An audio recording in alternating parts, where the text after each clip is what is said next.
but it also raises the issue of human suffering and death. So can you tell me about how most people face death, how most people endure suffering? How do you endure that as an individual, that high degree of responsibility and seeing that much? Got to take a toll. Yeah, well, look,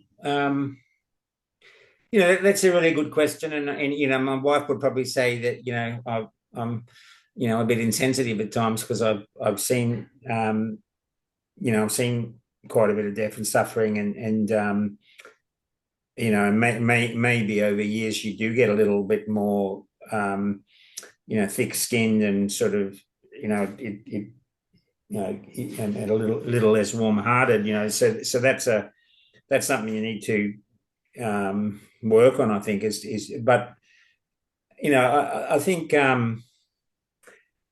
look, I mean, it's people generally have a warning that they're if they have a terminal illness or an illness that's leading towards death, and so it's some people drop dead suddenly or very rapidly, so that can be, but most people have warning, and they go through a process of we're all aware of those processes of stages of people of acceptance, but most people face death with quite a lot of dignity. Actually, you rarely see people freaking out, and sometimes I think um, you know there's a need to ask questions when you're dying, and there's nothing wrong with existential crisis, because people should ask those questions. And one of the I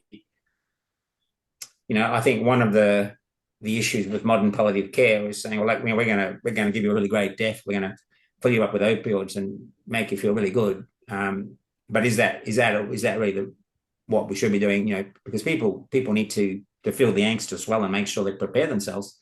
Oh my God. You don't just say, oh, well, we'll just anesthetize you off to sleep and you won't feel a thing. That's wrong, because people should prepare themselves. They should say goodbye to their loved ones. They should, they should make themselves right with whatever their perception of God is. That they need to do those things, and if that involves a bit of pain and emotional stress, to get to that place where they are at peace, that's very important. But in general, people by the time they get to that, they have resigned themselves, and they die fairly peacefully. And our role is to make sure that they do not have unnecessary suffering. And I think modern palliative care is amazing, and we've got some really good services even here in Cairns to help people with that. And so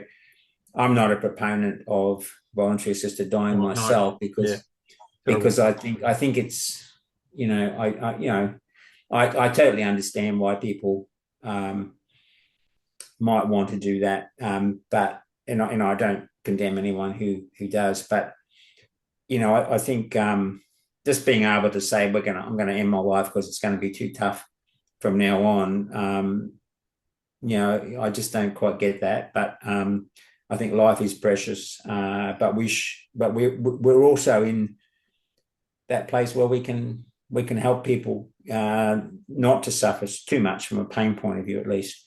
So yeah, that's my point of view. Look, I couldn't agree more actually, but you made an interesting comment at the beginning of that, like we need to allow a degree of angst. And fundamentally, if you think about what's the understanding behind that statement is suffering in itself, in and of itself, isn't always bad. Like you make a No, distinction between some, necessary suffering and unnecessary suffering. And fundamentally, the idea behind that is to embrace the suffering and that it has meaning and point and it can actually be good for you. So, I mean, really, that's another, I mean, yeah. Well, most people spend their life avoiding thinking about death.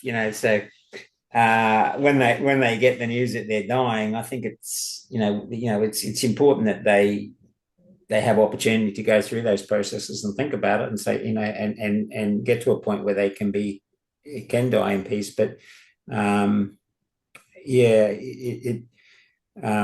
it's a, you know, we live in a very secular society, of course, and most people have turned their back on faith things, and so, you know, it's yeah, so they don't think too much about death, or they don't have much expectation on the other side of it. So it's a difficult thing, you know.